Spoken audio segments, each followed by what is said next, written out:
Hello kids, welcome back to channel. Today we learn and draw capital letters alphabets A to Z and numbers 1 to 10. So kids, let's learn the names of the color. Green color, red color, blue color, black color, yellow ochre color and yellow color.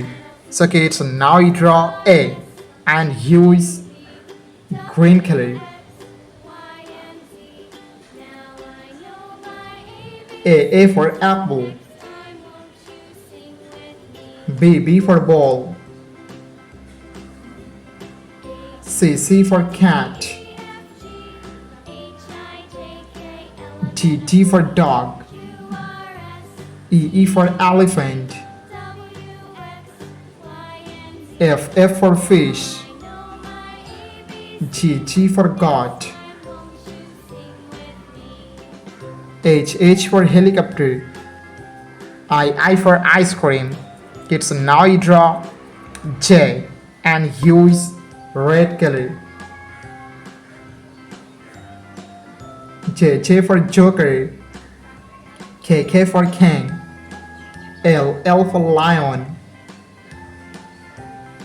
M for moon.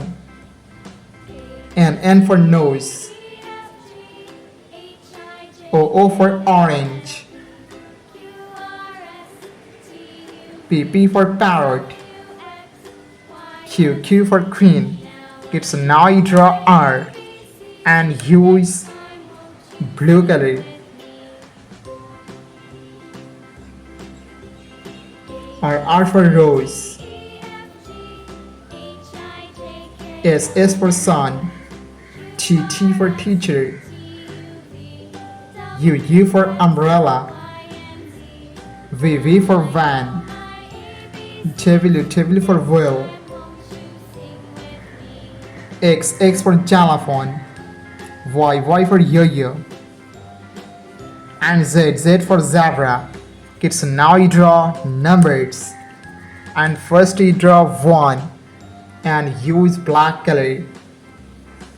1, 2,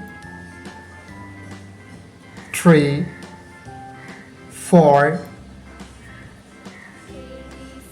5, 6, 7, 8, 9 and 10. Thank you so much for watching. Subscribe to our channel. See you soon. Bye bye.